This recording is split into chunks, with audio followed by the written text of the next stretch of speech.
Okay, boom. We are live on the TruMon show. Now you're going to see me frozen on the screen. But like I said, at least I'm frozen with a smile. So it's not bad. It's positive.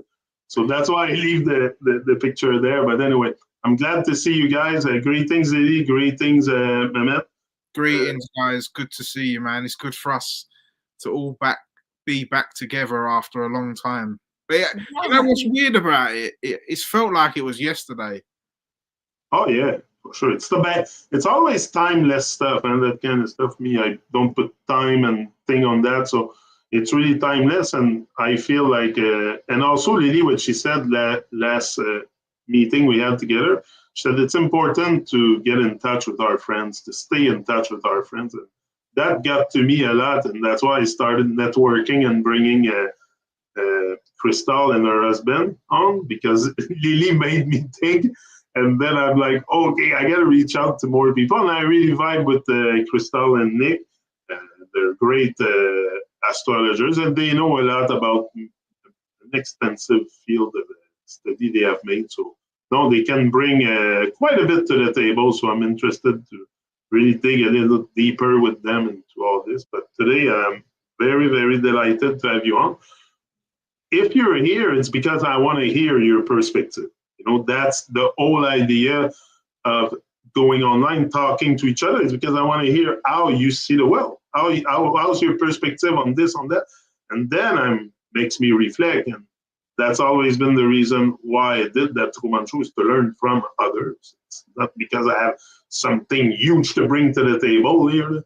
I'm the learner. I'm like everyone that watches it. I learn from the persons I bring on the show. So today, I would like to have a bit your point of view, your perspective on the stars and the start. And you know, when we look at things, I think it's important to consider the words and consider, when you put the word "consider," is you go on both sides. You know, you cannot consider something without looking at sides. Consider. So it's about sides. So you look at two sides of thing, and often that's what I think a lot about the words, is there's something there. So why exactly, in your opinion, in your perspective, the word stars is written with the S? That's fine, I get it. But also you have start with a crossing. The crossing represents the cross in astrology. Like I've been told all kinds of stuff. They put Jesus on a cross. The sun is on a cross, but the sun is the sun in the sky. I get it. But what's your perspective on all this? Like, people say we are stardust and stuff, but there's got to be an explanation. I cannot just accept that, oh, I'm stardust. But when I look at words and I hear astrologers like you guys maybe extrapolating on my idea that we would really be coming from the stars. It says in the word that maybe it's a star. But now, how does all this comes into a body on Earth? Because I'm in flesh here. I don't know if I'm solid. I don't know if anything is solid around, but I seem to have a body. So I've been embodied on Earth, maybe from above, maybe from some kind of portal. There's something very alive up there, and that's what I think it got to me this summer with my experience on the bike, like I've said here. And something was talking to me that day to dig deeper into this. So that's why I'm really interested to talk about it and to hear you guys about our journey really coming from the stars. We come from, so I know I come from the belly of my mother. I exited the vagina and all that. I get it. That's where I come from. But there's also a soul, and the soul is the light. And also, I want to just do a little thing at first, so I'll leave you talk after, both of you. I have no issue with that. But also, when the spermatozoid get to the egg inside, apparently there's a light sparking from that. So the soul, to me, the soul is the light within you. But that's why we say we live in the dark, because we don't embrace the light. And soul is soleil en français. Soleil, soul, soleil. It's the same word. In Spanish, it's soul. You have it on the beer. So, and the soul is also your foot. So now we're in the age of Pisces, where what our soul is completely down and stuff. So maybe bring us a bit more clarity on all this. Yeah, From the stars to Earth. Both of you, whatever who wants to start first. yeah. I was going to say, you mentioned star and stars. One is with an S and one is with a T. So stars with an S, if you look at an S, it's a sine wave, or so it makes a wave. So then that would for me, my understanding would correlate to something a bit more transcendental and more, how can I say, more wavy. Whereas a start with a T, the T is the cross, and a T is a stop. So it signifies something more physical. So that's how, although they're both connected, that is how I would break it down, just from knowing what an S is and what a T is, basically. So the stars would allude to something transcendental, whereas the start with a T is the physical. That's how I would break it down. Wow, Mehmet, that is so fantastic. Yeah. Like super cool, because like, you know, we got 3 realms of being, and you've got, you know, like entering from source, and then the S is the sine wave that's in the creative imagination, and then the T hangs it on the cross, right? And it's ad astra. We are stars, you know, so we have those 2 parts of our S, blue and red, that we're syncretized, you know, getting in harmony in order to get that Merkaba or Okema vehicle working, so that we light up like an actual star and ascend to the stars. I love the way you can do that with letters, though. Yeah, so, see, I learned that through Santos. Like, that once you understand language and certain letters and what they mean and what frequency they have, you can decipher so many things. I mean, I'm not saying I'm 100% correct, but that's what it feels like to me, or from my current understanding. That's when I looked at those 2 words that Jahnick mentioned, stars and starts. Just like I said, the stars gave me a more of a spiritual, transcendental feel because of the S, and the start with a T has that the stop, which gives it more of a physical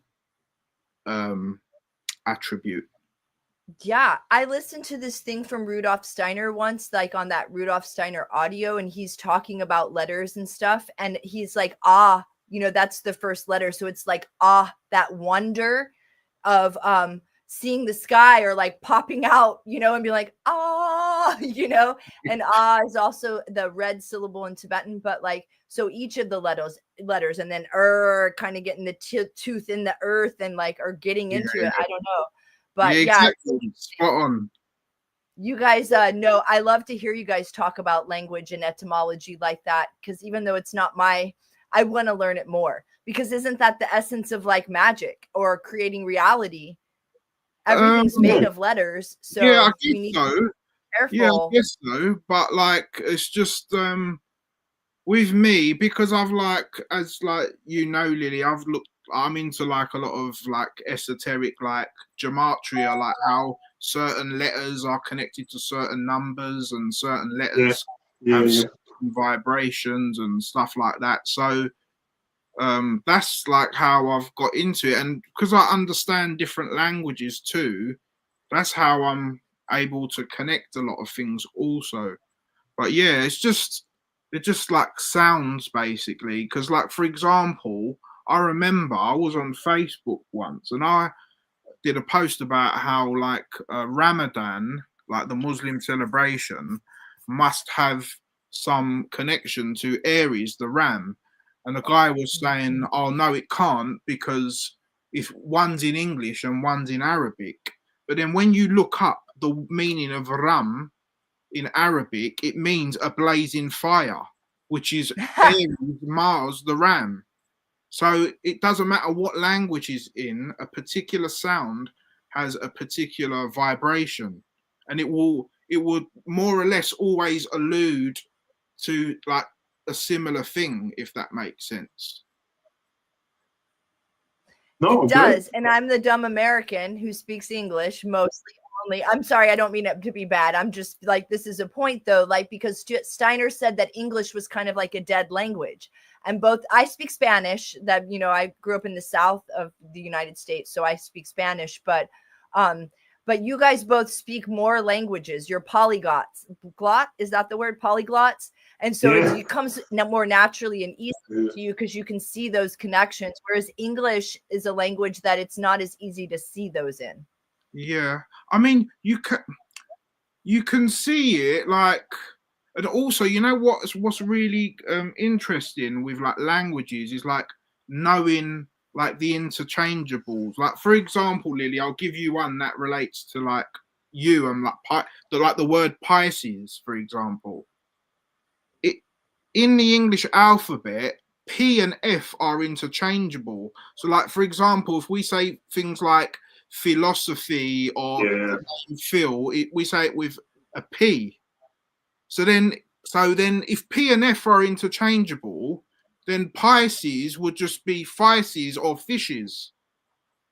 If you change the P at the beginning of Pisces and add an F, which those two letters are interchangeable, then it almost spells fishes.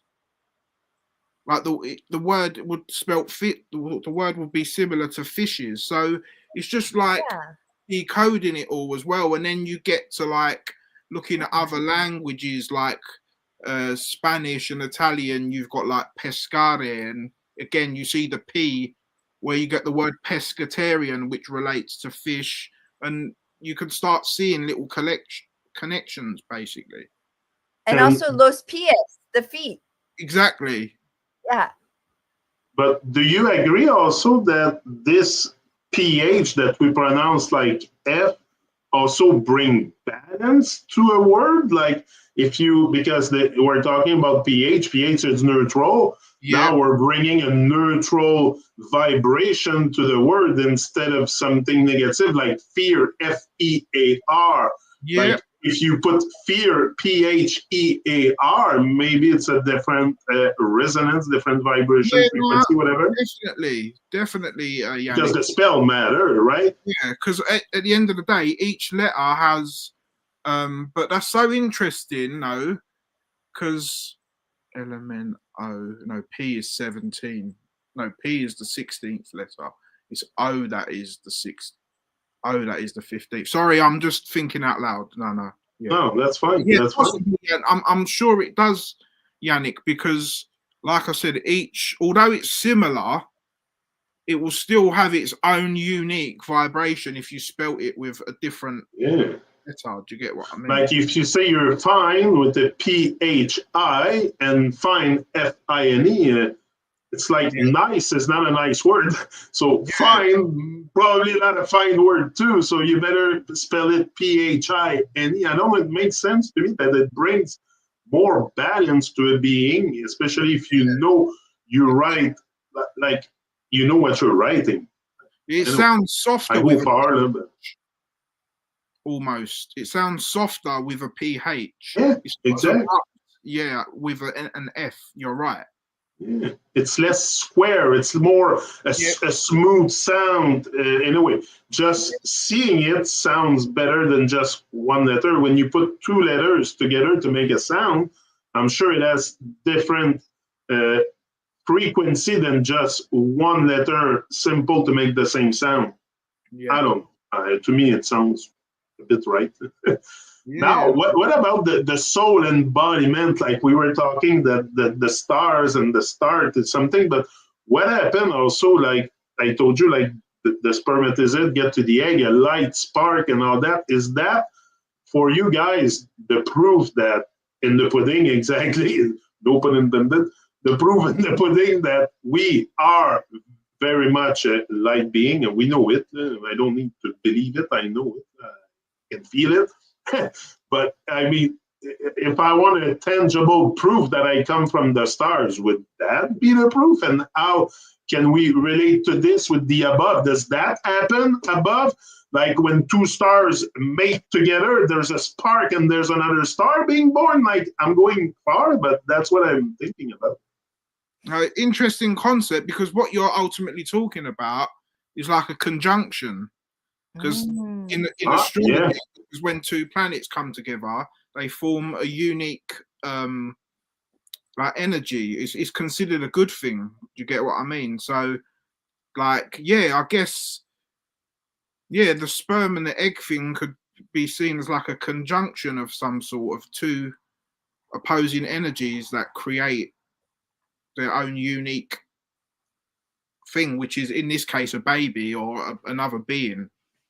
That's how I would interpret it. I don't know if Lily wants to add to that. Well, interesting. Like, I think it's the reception of the cosmic fire, right? Whenever that boof fire lights up, right? So that means you're receiving the procession at that time, you know, like, so if there's cosmic fire coming in. But it reminded me just then of when you guys said that, of, I love the conjunction thought. Like, that was super, Yeah. I like that. But also it reminded me of one of my teachers, Lama Sultra Maloney. She says that put, that symbol that we say in should a lot, put, P-H-E-T, it's the union of the masculine and feminine symbols coming together to create that unity, or coincidentia oppositorum. That's like that unity moment. So yeah, I love that. Yeah, cool.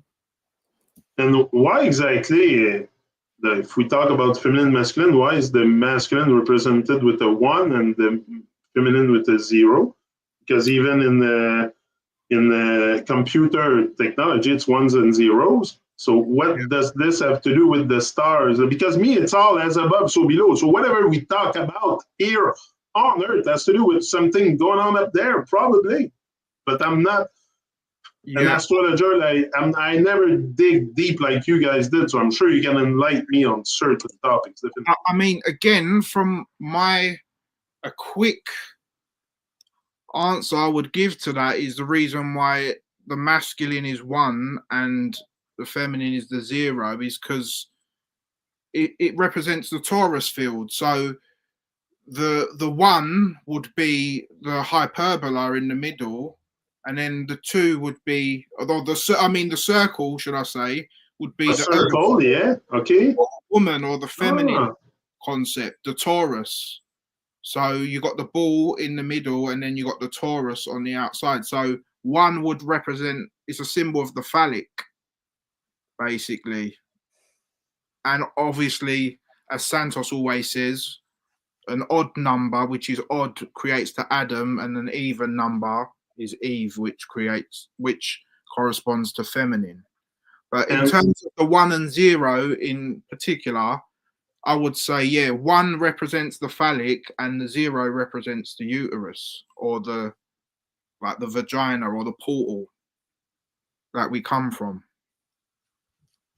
Yeah, you want to extend on yeah, like the 0 would be like the source energy, or the black and blue that's like pulls backwards or could go forwards. Yeah, I see that.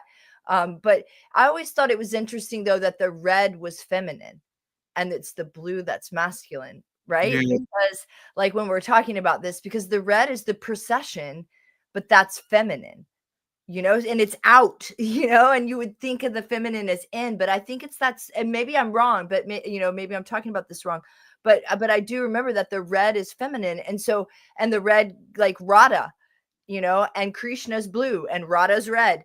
And like, and Santos really got that right in my mind, because I wanted it to be opposite, but I think it's that flip thing. It's both. Know? Okay. Tell me. Yeah. So, because basically, because I spoke about this with one of my friends. I was explaining to him, and he's like, no. It's the other way around. Like, red is masculine and blue is feminine. But the way I see it, again, you can see it, 1 from a transcendental perspective and 2 from a physical perspective. So, for example, the way I see the sun, when I look at the sun, it looks feminine and radiating, and like it looks like fabulous. So it looks feminine, but the effects of the sun, it penetrating the earth and making things grow, is more of a masculine attribute. So I would say it's both with both, and the same with the moon. Like the moon corresponds with the menstrual cycle of the female, and it's about like moving the waters and stuff. But when you look at the moon, it looks a bit more like stern and a bit more just plain, more masculine, its look. But its effects are more feminine. So again, that's just my own correlation and how I see it. So because I think that everything has kind of like a hermaphrodite thing to it. Like even us, like for example, I believe probably before we incarnate into the physical body, we're probably like both. But then obviously, once we come into our suit, we either come into a feminine suit or a masculine suit. But although like we're masculine or feminine, we still have the other part within us. Hence, like the saying, when you go with, like when you find a partner, you say, this is my other half. So it's the missing link to create a union, basically. So yeah, it all depends on just your understanding of reality and how you see things. So like I said, some people say, no, blue is the moon, it's feminine, it's night, red is hot, male, but again, I like to look at things a bit more fluidly rather than it's a set way. I think you're right on to something. And then also, if you think about even just the sine wave and the red precession part of it, you know, from Capricorn to Cancer, like, you know, that like it alternates even in that, because it's like red, blue, red, blue, red, blue in that. And then if you were to break down just one sign and do like the dodecahedron, it'd be like red, blue, red, you know, within just one sign. So everything's alternating constantly. But I think one is a force out and one is a force in, the contraction and the precession. And it feels to me always that the masculine is the precession, and the contraction pulling back in is female. But I don't know if that's true, because also there's like the red whore of Babylon, right? And that's the precession, right? So she's female, you know, but whereas then we get like Black Madonna, and that's like, you know, contraction, and that's magnetic. I don't know. Yeah. I mean, yeah, again, that's what I'm saying. Like, it just depends on the way you see it and your understanding. Like, because for example, like Aries, like is red fire. It's seen as a masculine, like kind of energy, and then you got Taurus, which would be like moon, blue, Venus. So like I'm just being obviously very general in what I'm saying, but yeah, it just, I don't know, like I don't see it so black and white. I do, but at the same time, I can see the inverses, like the esoteric and the exoteric way of seeing the occult or the esoteric ways of seeing it, depending on how you visualize and theorize things ultimately. And the 1 and 0 that I was talking about before, does it have to do with the sun having sun rays? Because the sun rays are very intense, they can reach your eye. But I've never really felt moon rays. Like, we don't say the moon rays. I don't think so. It emits a light, but the light doesn't reach you as much as the sun. Yeah, I mean, I've seen videos where they've measured moonlight and they say it's cold. But at the end of the day, I've never done the experiment myself, so it's not a subject I can really talk extensively about.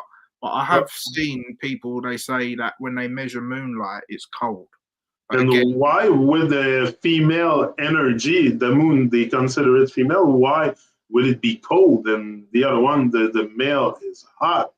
Like, it's a bit, I don't know, it's women are not cold. Like, why is there a cold light coming from the moon? Like, all this is, I guess because because red corresponds with the plus symbol and the blue corresponds with the negative, like contraction, like the contracting. So I guess that's why it would maybe relate to cold, whereas heat is radiation and going out. So that's why it would like relate to red.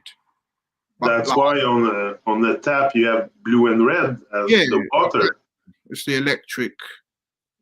electromagnetic spectrum, because also the red light goes really slow, whereas the blue light's going like this. Yes. So like one is got a higher capacitance. So the slower things go, the more dense they are, basically.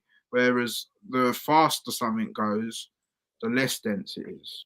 Exactly, which is why like the sun is considered clarity, and like it can purify and like be that spontaneous liberation or spontaneous awakening is represented by the red, the sun. But what the moon is considered to be a reflection, it could be delusion, it can, that's where things can get the different comes in, where we're like reflecting onto the moon cave, like things that are different or illusion. Like the moon is a reflection of the sun's light. Yeah.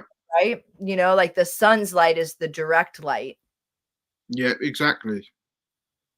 And what about that super planet alignment that's going to happen? I think I touched the topic with Lily last time we're together, but Mehmet, maybe you can extend. What do you get from that? And I think it has already started to align. I think Lily I saw one of your videos, you said there's already 2 that are aligned. Now it takes a little bit for them to come and align, I get it. But what about that? What does that gonna imply to our life? To be honest, Jahnick, I've been seeing a lot about it online, but I haven't actually like looked into it like properly. But again, I guess what it will mean, like again, I haven't looked at what the conjunction is, so I can't really talk about it. But on a personal note, it will all affect us differently depending on which part of our chart it will be transiting. So depending on where particular placements will be, so things like, for example, like Aries for me is in my 10th and 9th house. So if something's happening in Aries, then it will relate to like my spiritual and like religious or spiritual way of seeing things, and my public life, which is the 10th house. But for example, for you, it might be in your house of health or your house of money. So it will affect us all differently. I really like what you're saying. So that signifies that not all celestial events up there influence everybody the same way. No way, because okay, that's big. Yeah, because I just told you what is it going to do for humanity, but it might not have zero influence on me, but a major one on someone else, right, Lily or Mehmet? Yeah. Well, yeah, I think yes and no, because there also is the collective and the horary chart, which we can transcend our birth charts in a lot of ways. And also, Mehmet, this is like what we were talking about before when Jahnick was off, and like the way, because somebody asked me this question, and so I looked into it for half a minute, and you would know this immediately if you thought about it.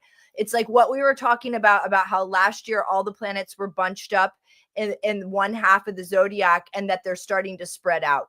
And so last year when we first came in, the year, it was like everything was bunched in one sign. So we'd have these huge stelliums all year long, that were like really pounding one area of our house. So that's true. It was hitting us all differently, but nonetheless, a major amount of energy was hitting all of us like a locomotive going through our charts. And it's starting to space out a little bit, but it's still happening this year. And right now, the planetary parade, what we're seeing is that because a bunch of planets are all in one half of the horizon, and we've got retrograde planets like Mars, so we're really able, they're visible at nighttime above the horizon. Yeah, I've been seeing it. Yeah, so because of that, like there's like a locomotive lineup. And it's the Venus, largely the Venus and Saturn conjunction people are talking about, but that Mars retrograde right there, we can see Jupiter, right? Like all these planets. And, like earlier in the summer, we could see Jupiter and Mars together really bright, and it's because the planets are together in a certain part of the horizon.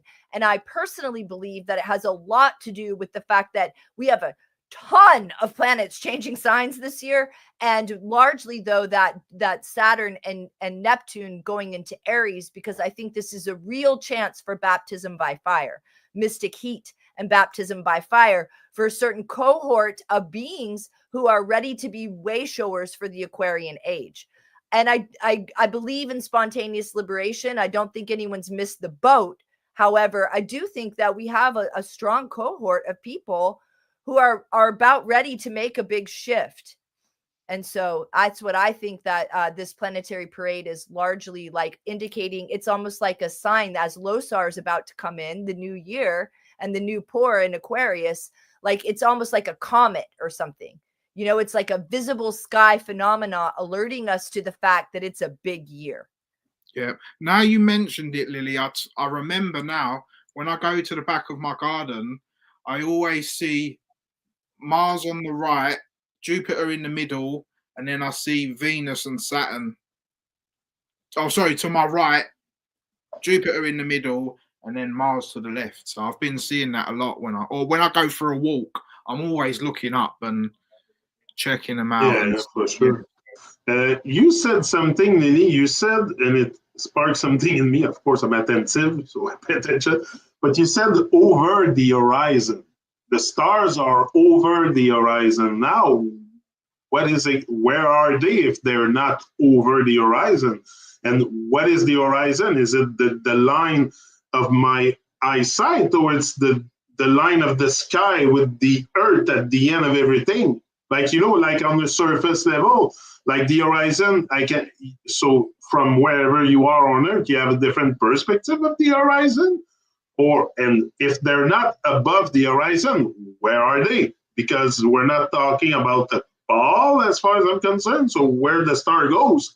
So now I'm all confused here. You tell me they're not over the horizon. Where are they? The ecliptic still moves around the Earth. Like, okay, so I'm going to come at you from a geocentric perspective. I think that's going to be okay here. But as Mehmet and I were talking earlier, that I'm not going to like rail flat Earth down anyone's throat. But nonetheless, astrology and the magical worldview, I believe, like sitting in the Okama body of the star vehicle, that we are a geocentric. I believe that the center of the earth is the hearth in the heart, you know, where it's coming out, you know, it's like, that's where we see the horizon arise. So in the daytime, when we see in the eastern corner, we see the sun rise at the ascendant, that is the horizon line. Santos calls it the planet plane of inertia. You know, so there's this plane of inertia, and then the stars break out and rise. But then we know that like the ecliptic moves around us. So it goes under the earth, it goes into the underworld, and then, or inside the earth, you know, and back out, true, you know, so there's like a revolving thing. And that's what I'm referring to. So, okay. Like, but I'm confused a bit because now we're talking about the celestial bodies in the earth. And if we go with a model that we accept a little bit more, like the flat earth thing, I'm not saying I'm buying everything here, but the stars would be rotating above. So now you're bringing something interesting, because you say maybe they go in the realm below. It makes a lot of sense because we don't always see all the stars in the same sky. So where are they? In the winter time, you're going to see Orion. You don't see it in the summer. Where is Orion? What, did it go down in hell? There's different ways of seeing it, like Jahnick. At the end of the day, I think the way Lily's referring to it is more in relation to the chart, if I'm not mistaken, about being under the horizon. But there's two ways of looking at it, because the way we view the stars, we've all got our own personal dome. And just say, for example, the sun's rising in the east. Yeah, it might not actually be. See, there's two views. I'll explain. Oh, yeah, that's good what you're bringing. So basically, when the sun's coming from the east this way, yeah, it's not actually, some people say it's not actually coming under the ground, but due to our view, it's a dome. So when it hits the side of our dome, it goes up, and then it comes to the midday point, and then once it's going away from us, it appears to sit under the ground. Although it's not actually sitting under the ground, it's just going away from you. It appears that way. So okay, so it's the same for the stars. Yeah, it's the same. Okay, so they don't go down. Okay, they're just going away, but they appear to go down. Okay, yeah. Okay, that's all. That's what Lily meant when she said they go below the horizon. Yes, I was thinking like below the edge, like in the nothing out there or something. But I'm like, it's in our perspective, it's like a plane of existence, so it's super vast. Like it's probably the universe is the plane we're on with different towns. I don't know. I haven't explored much beyond Canada, so I cannot really tell you. I went to the States once or twice, but so I don't have a great perspective on what these places look like. But what she said made sense. It's going away from us. So all the stars would be exactly in the firmament, but because it's so big, it's like the sun goes up and the stars are there to tell us the time of the year. So the stars tell the year, the sun tells the day, and the moon tells the month. So the stars, that's why you don't see them all the time up there, and they move away and they take a long time to come back. Now it makes sense for me. I don't know if I'm right. Yeah, you've pretty much nailed it, Jahnick. But like, Lily was going to say something, and then after that, I'll say something. No, go ahead. Go ahead. It doesn't. I was just going to say that if I can share screen, I can show you an example. Like there's a diagram that I can show you how it works. But if not, then don't worry about it. Or we can do that on another show. That's all I was going to say. Yeah, like I personally see it like my body is the fixed cross, like the fixed my energy is holding that fixed cross. So it rises so I can watch like at a certain time of day. There, we have planetary hours, we have all kinds of things that we work with regard to this. So I can watch it rise in the eastern corner, culminate in the south above me, then set in the west to my left, but then it's going to my feet, it's going to my coffin box. But when Mehmet says it's going away from you, that means it's going further and further into the blue shift towards source. So we can understand it on the inside as well. Yeah. Like, it's not like it's coming into visibility as it's reaching and culminates in visibility at the midheaven. And then it sets on the inside, like switches to blue, it actually switches to blue shift at the midheaven and starts to fall. But to go closer to source or further away from you, Yeah, exactly. So like, it goes both ways. It's pretty complicated, but like I see myself inside of a star that's like the Merkaba, right? Like, or the Okema vehicle. And so there are two wheels spinning around me, and one is spinning, by way of primary direction. And the other, though, is spinning and the counterpoint, which is Santos and I have talked about that a lot. And like, that's what I would always be like, no, wait, I'd get him alone and I'd be like, no, this is what I want to talk about. I want to talk about that counter spin that goes goes away from me, because it's mirror. So as the sun is rising on this side, it's also going backwards on that side, Yeah. That's really heady. But I really think that when you talk about that human design astrology, that guy Bashar or whatever, I haven't studied it, but I get the feeling that that's what he's doing. That's what he's talking about, that counter field. Anyway, that's super heady, but regardless, I think it's going in both directions at the same time. And that's that spin, Yeah, because the thing is, Lily, as well, what you're talking about, the both directions as well, because you got to know, like, for example, if you're south of the equator and you're looking at the sun, just say you're in Australia and the sun is at the equator on Libra, for argument's sake. In Australia, you're seeing the sun rise from your right to left. And then for us in the northern hemisphere, we're seeing it from left to right. And also the two poles, the south and north pole, they've got different rotations. So that kind of ties in with your Merkaba thing as well, with the two different rotations of the two poles. Yeah, and what trips me out about that is, like, they say, like, the Ida and the Pingala in the Buddhist path or whatever, we've got two energy cords that go with this as well. And like, if you're a female, it's one side, and if you're a male, it's one side, and like the colors shift. And it's almost like one half of the hemisphere of Earth is one of those and the other is the other. Yeah, exactly. Things rotate, and it's in the esoteric doctrine that it, and just like you were saying earlier, from the transcendental perspective versus in the embodied perspective, there's always this switch going on. Man, definitely.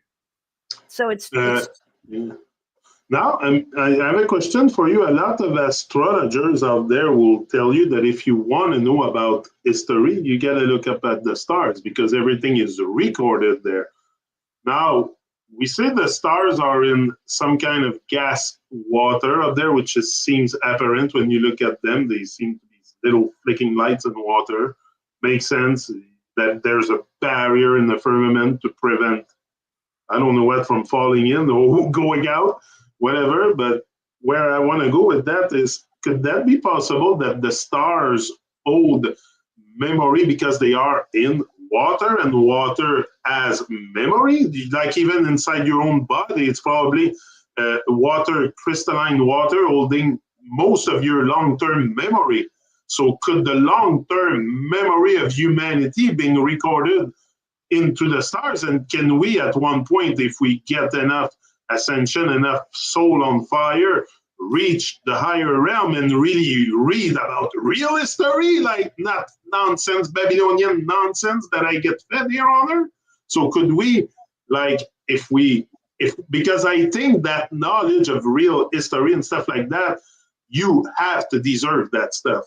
Here on Earth, if you're a Muggle, they will put you into a school and teach you that kind of history.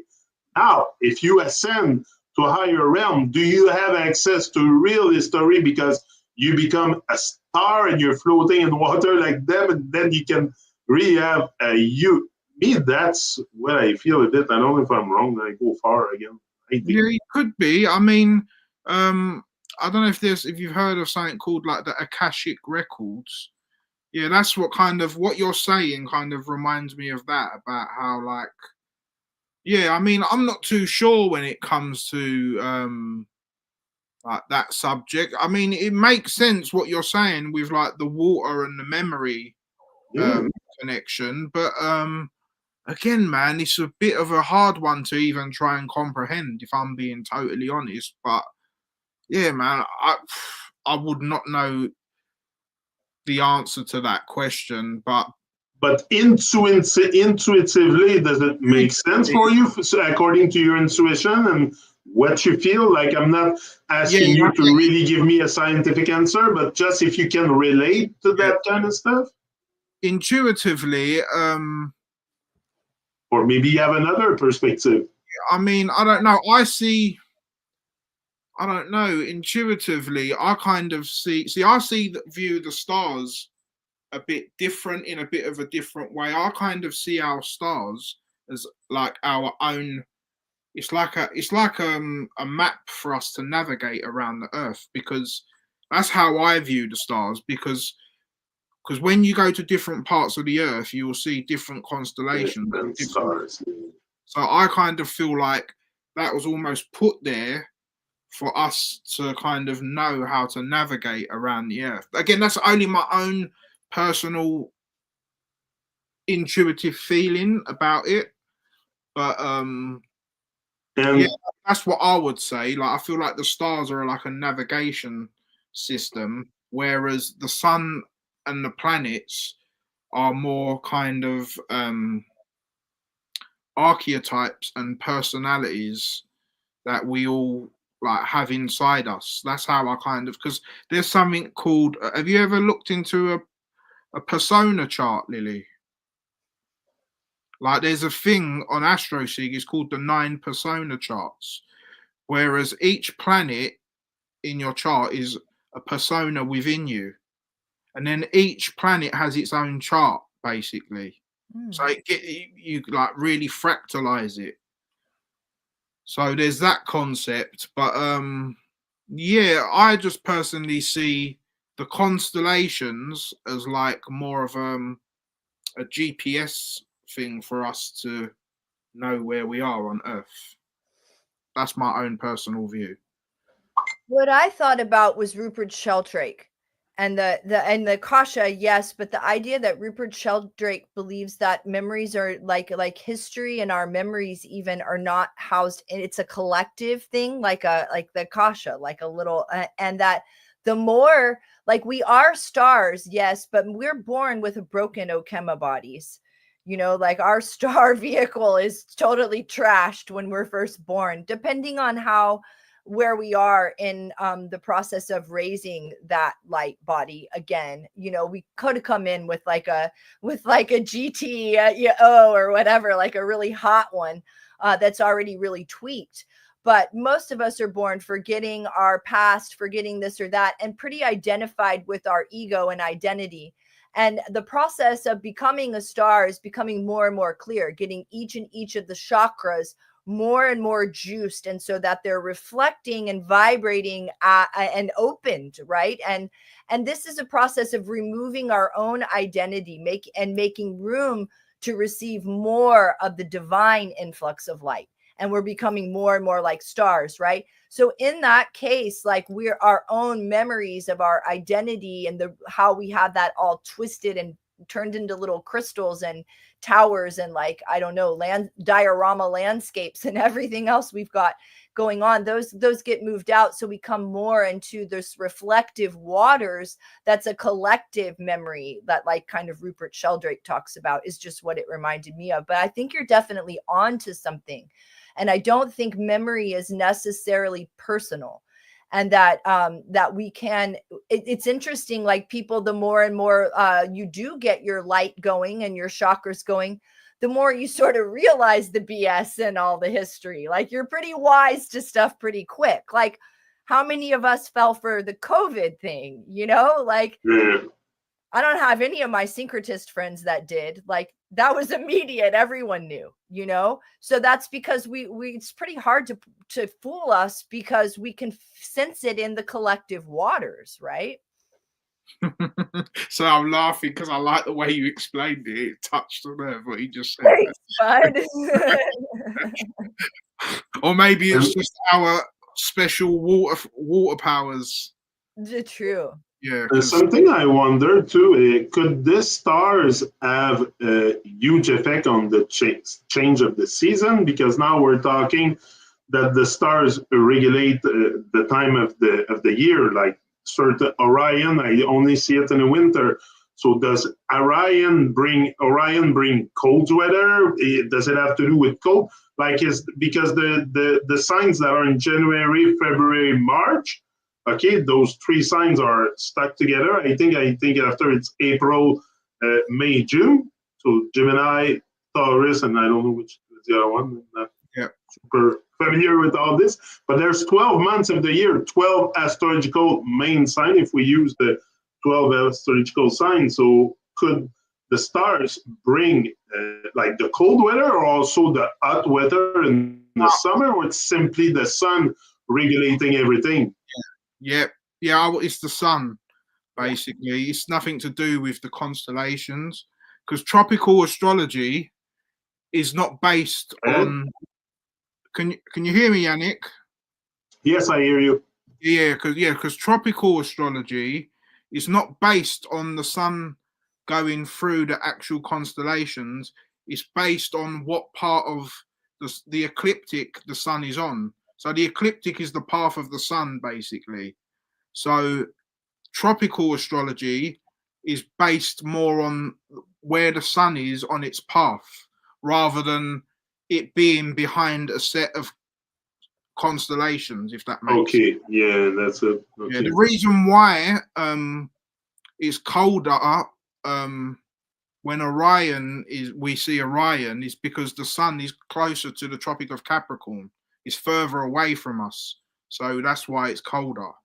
It's more to do with the sun rather than the actual stars.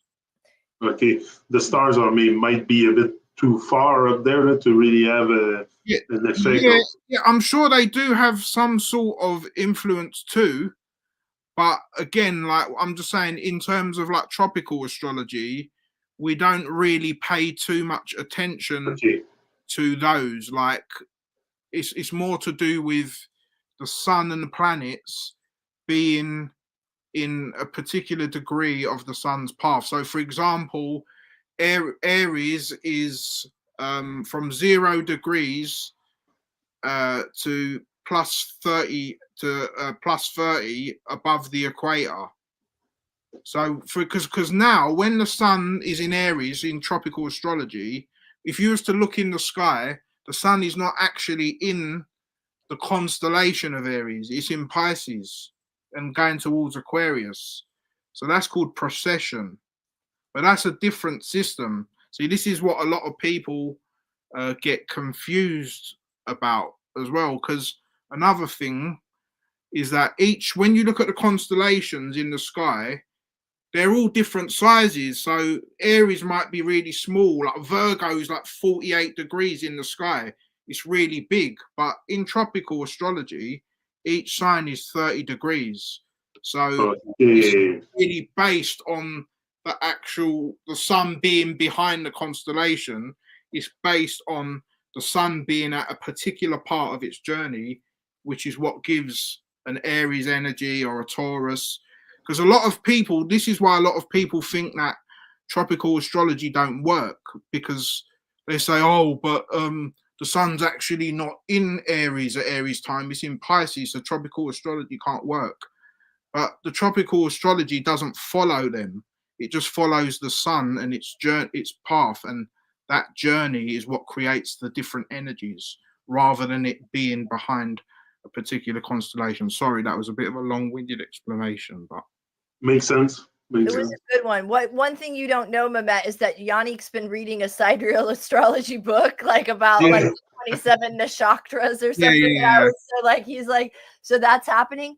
But then also, like I was going to say that we do like what Mehmet explained it perfectly, but like also we do pay attention to the slippage of the stars. The stars are moving, and that's the precession. And we do factor into that in Western esoteric and tropical astrology by talking about the precession of the equinox and the difference between the eras or the epochs of consciousness. So when the sun is in Pisces during Aries, it's the epoch of Pisces, right? Like, the age of Pisces, yeah, exactly. Yeah, so we do that. It affects the way that we conceptualize and build our worldview, or our just salt of the worldview is affected by where those stars are, in relation to the Aries point, and it's like what we do in tropical is we're looking at the cardinal directions, and it's like what's rising east, like at due east, when the sun is actually rising east in the middle, not northeast or southeast, Yeah. And you said cardinal, but the cardinal, I think of red because the cardinal bird is red, and the cardinal in the Vatican, they dress in red. So what's the red color in the cardinal sign? What card? Because you have the bird red and Your cardinal signs are the first sign at the start of a season. So every cardinal sign is always the start of a season. So the 4 cardinal signs are Aries, Cancer, Libra, and Capricorn. So Aries is the start of spring, Cancer is the start of summer, Libra is the start of autumn, and Capricorn is the start of winter. So the reason why it is red, or cardo might relate to red, is because it's the explosion, the bang. It's the start of something. That's what cardinal means. It's the start of something, whereas mutable is the end of something and fixed is in the middle. And it's the male that's red in the bird. So he has the seed. The female is not red. Yeah. But and they also initiate action. They're the beginning, and they're the 4 points of the cross, which is interesting for the cardinal in the Vatican, right? The cardinal's like a leader, isn't he? I don't know. Yep. Yeah. Yeah. There's that one astrologer, Marinus, John Baptiste Marinus, and he like has an enemy, like a adversary that's a cardinal, and it's just like that's kind of dry material. But it's really funny because he hates this cardinal so much or whatever. Anyway, makes me think of that. Yeah.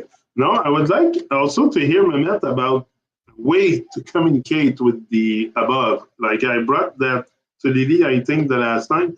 But is there a way in your perspective that we can communicate with the stars? And I'm talking in intuitive sense. Of course, I'm not going to pick up the phone and call Orion or whatever. But is there an intuitive way when you're very much in tune with who you are in nature and all that, Look, there's people that can make rain appear and rainbows and stuff when you have. I'm not talking about people on craft dinner and Pepsi here. No? I'm talking about people that have a high vibrational state. Is it possible for them to really get to that level? I guess it may be. I mean, yeah, I mean, my personal connection, like again with the stars and looking at it, if I'm being totally honest, is more of a like mechanical relationship in the sense of, for example, if I see the moon in the sky and I'm looking at the position of it, I will know roughly what sign it's in, or okay, and that speaks to you. Yeah, that okay. me, because it will give me a particular equation. So I'm saying, okay, moon's low, it's in Capricorn, it's gonna give this vibe. Like, do you get what I mean? That's how it's to me, rather than rather than me speaking to it to get something from it. That's not how I would I don't really communicate with them in that sense, but I communicate, or should I say, they're communicating to me what they're doing, and they're kind of warning us where they'll be or what type of energy will be created by the position they're in. Basically, that's the way I would read it. No, it makes sense also that we shouldn't expect us to beg them for something, but them to give us wisdom if we deserve it, if we're in tune with ourselves. Because my experience on the bike path the other day was totally blown away by the beauty I had in front of me, and it's like they were giving me some kind of energy, and I didn't ask for it; it just happened. So I think that's a bit what happened. Maybe Lily can extend on it. Like, if you have, like you, Lily, you have studied the stuff, so you have a great perspective on what's up there. So maybe you are more intuitive about it than someone eating craft dinner, drinking Pepsi, whatever, sitting in front of the TV, not with a bad learning attitude, because you gotta have a good learning attitude to dive into that stuff. So if you have that kind of knowledge within you, do you become more intuitive towards the cosmos? Because I'm guessing that's common sense. It seems to me, in my practice, one of the lines says to the masters and the Vajra, the Vajra guides who constantly reach out to guide and befriend us, like that there are ascended masters that are constantly reaching out to guide and befriend us. And that they hail, as I mentioned last time, daemons hail from different planetary archetypes, like they live on different planets. And I think Steiner said that the Buddha, like the Tathagata, Shakyamuni Buddha, was from Mars, like he lives on Mars. So I don't know if that's true, but I think it may be. I don't remember if that's. But the point is, he lived somewhere, right? Like it was on a planet.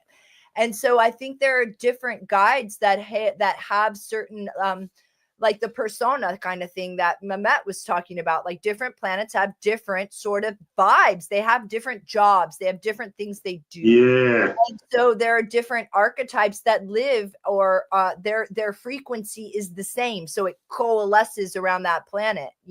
That's what I think. Yeah, and that makes sense. Yeah.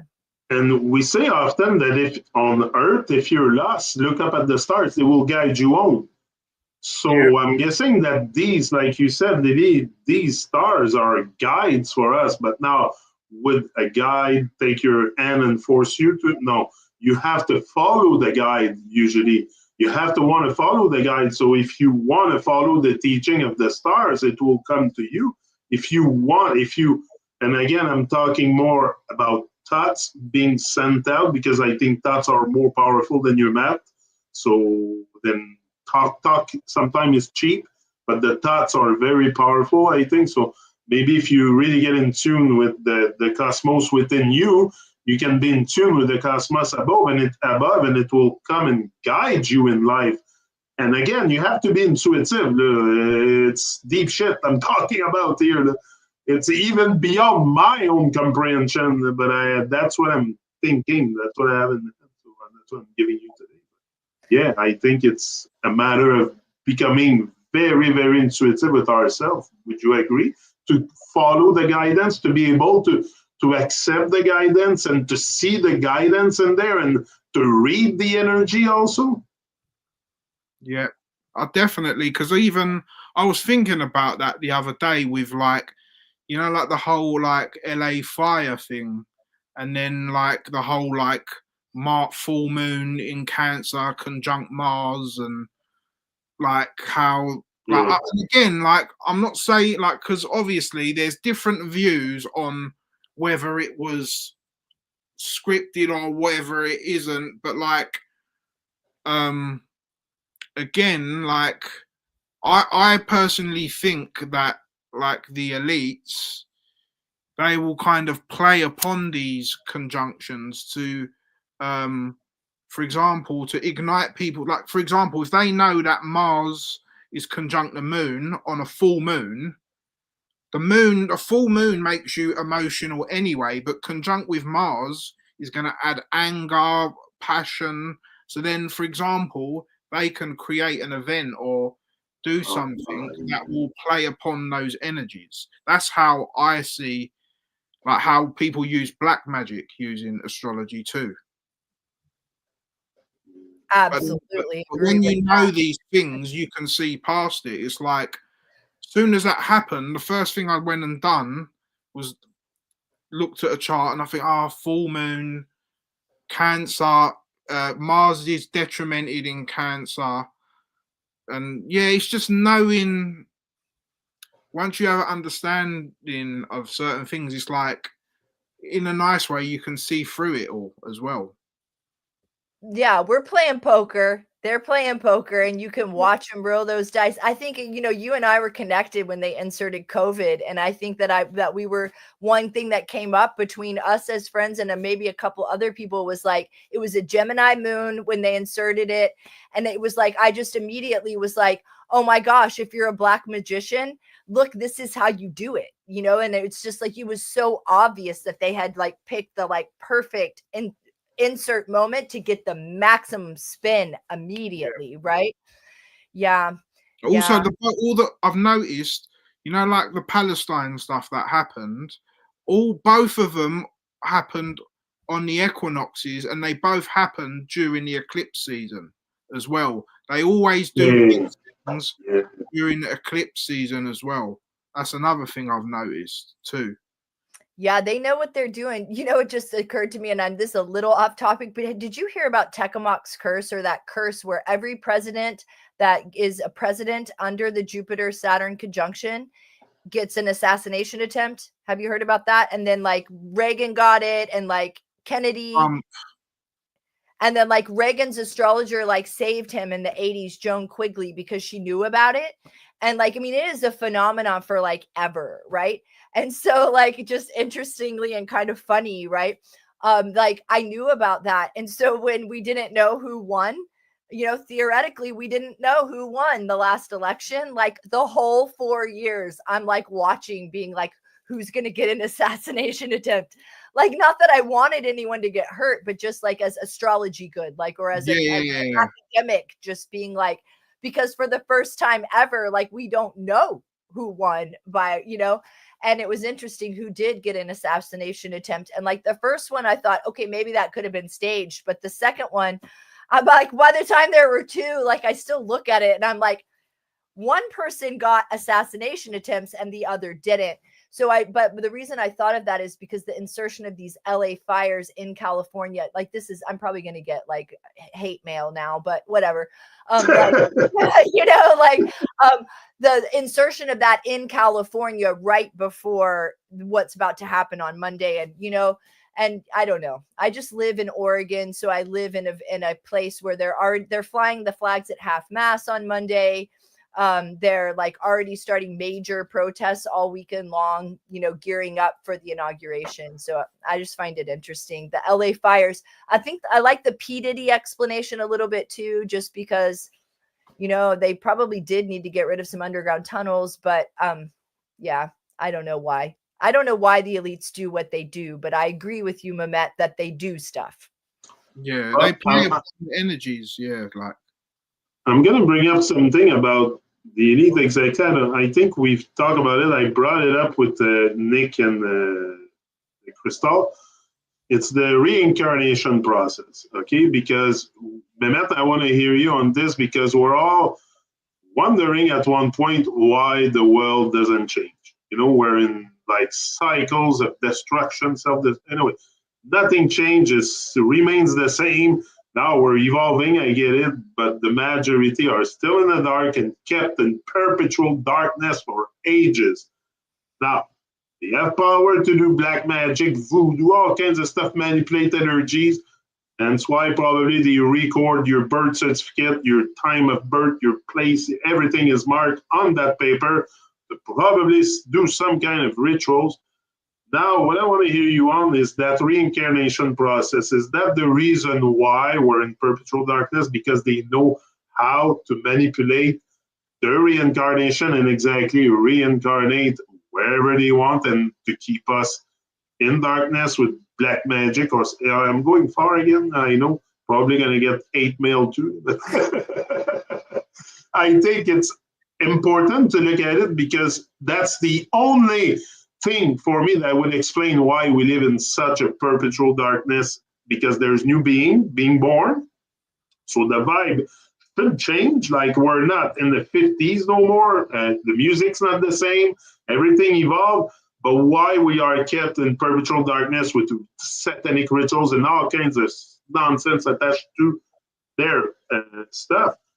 Do you think that makes sense that they could manipulate the reincarnation process to keep us there? What, like manipulate? Well. There is a saying that, for example, if when you die, if you're at a particular, if your spirit or your soul is at a particular frequency, then you can't ascend. So then you'll just bounce back and come back to the earth, reincarnate into another body.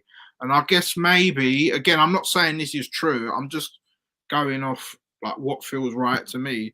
The reason why they would want to keep us stuck in this lower frequency is because, just say the elites do rule this world. For argument's sake, I don't know if they do.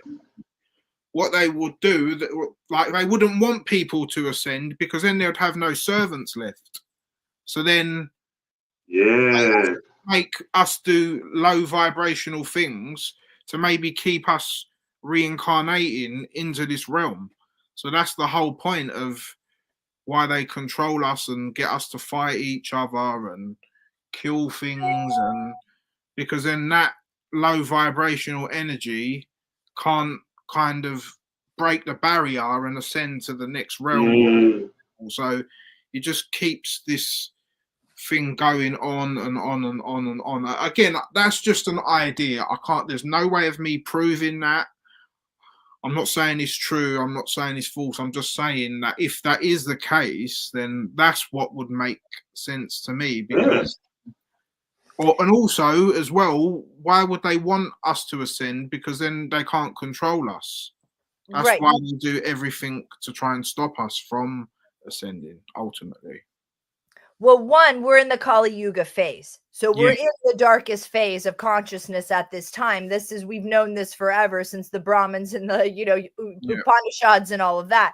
But two, as in Theosophy, we understand it's a sevenfold process of procession, and that they want to block us at the Jupiter phase. That this is material that's in 2001 Space Odyssey. It's represented in that symbolically. So that's part of the esoteric understanding, is that when we get to this phase right here, that they want to block us from going on, making the full go and return of the procession.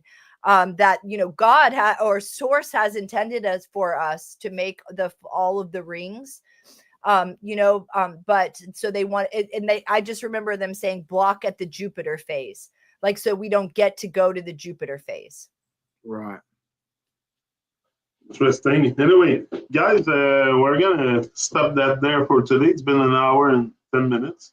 It would be good that we all move a little bit now. And that's it. Sitting down that long is one thing, but I like to move also. But I'm very grateful for you being here. We can do it again next Sunday. I'm available. So hopefully I have the camera on and everything is good because I don't even think my good mic is working. You might hear me, but anyway, I had some issues, technological issues today on the TruMon show. So please. Yeah, it's all good, brother. Like you said, man, we can do this again next week. And yeah, I have many other topics I would like to. I don't usually do much on Sundays anyway, just like chilling. So I'm happy to. I want to talk about the power of the ether too around us. Like there is tremendous power, like about also sending dots in the ether, or look, they can harvest energy from there. So there's something with the ether around us that we're not being told. Definitely, I don't think I would have learned that in secondary school about the ether. I never knew the word because before I show up on YouTube, I never heard the word ether. So I don't even think it's on the radar of majority of people, but there is something out there. They call it oxygen, air, or something, but I think it's something else. Very powerful, the ether and all the points also in nature. Like there's That's a really point. important in the wood snake year because snake is fire, but wood is ether. And we're getting ready.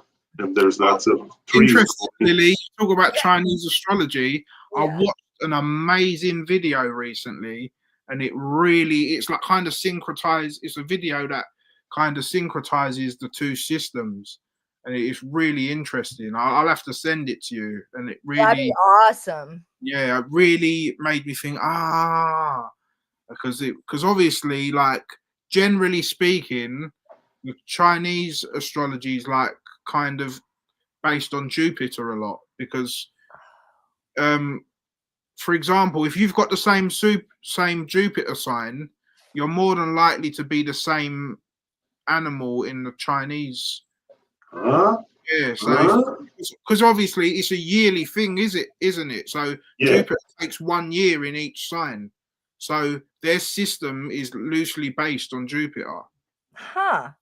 Interesting. That's interesting because that's interesting. Because I know I've got a cousin who's like 12 years younger than me, and he's got Jupiter in Sag, and so have I, and we're both born in the year of the pig. So I know that it's based on the Jupiter cycle. Just a quick question. I have both of my sons. I have 3 children, but I have two sons, 1 daughter. Yeah. The 2 sons are born on the same date. 21st of March, both of them. Wow. Right on the equinox. What does that signify? It always blew my mind. And 10 years apart. Wow. Yeah, that's cool. That's crazy. And 21st of March. Cool. It's a significant place in astrology, huh? Yeah, well, especially after having just read Kim's chart yesterday, and her 2 sons are both Aries with really strong Mars, and like that's so beautiful for her. Like that's really cool. They're like warrior. She's a kind of a backseat warrior. She really shows up as a strong support for people. But her boys are out there fighting for her. Like that's cool. Oh yeah. No, I always found that very interesting that and I think they're like 10 minutes apart in the birth. They're very close with the time also. And yeah. Interesting to look at their charts. Not from the same woman. I was with another girl back. I had Sam when I was very young. I was 24. And then I met Kim later on. And then we had 2 other children together. But there's one that is not from Kim, and the other one come from Kim 10 years apart, same day. Wow! So it's you. It's mind-blowing. So I would like to maybe explore that kind of significance, not for me personally, but I'm sure it's maybe the story of others that they're born like on the 25th of December. What does it signify? If you're born, are you the new son of the earth? Are you supposed to be the new son? You're born like it must have a certain I mean, yeah, man. Like they're both just warriors, I guess. They're just harsh and Yeah. Anyway, we'll explore all this when we see each other again. I have a lot. I think I'll have questions until the day I die, so it's not a problem. We're going to be here for a long time. we all have. We all have. So greetings, everyone. Large up for showing up or watching it after. Sorry for me being frozen with a smile, but at least that's why I left it, because I had a smile on my face, and that's me all the time. So you get me at my real. So I'll see you again next Saturday. I'll be live again tomorrow with my bro Frank. We're doing the review of the book, PT's book, very interesting, about the basic of what humans should do with their body in the world. So that's always very interesting. Even if I repeat it 20 times, that book, I don't care. It's good stuff. And that's why we're going to do this tomorrow. And also, just to say, I'm live on the radio now. I get a radio reggae show going, and I'm starting tonight on chawaradio.com. So I'll be there blasting reggae tunes, good stuff. I only listen to stuff that is conscious and brings me up, uplift me. So, and that's what I want for humanity. So I'm joining chawaradio.com. That's my update. But until then, that's it. I'll see you. Keep vibing high. Stay up and in with life. Very important. The world needs you both. The world needs everyone. And we all should be up and in with life. So rise and shine. That's what I say all the time. So guys, much love every time. And we will be back next Sunday. Saturday, it's Crystal and Nick. And we'll be you Sunday. So boom, we're up. See ya. Peace. Peace. More peace.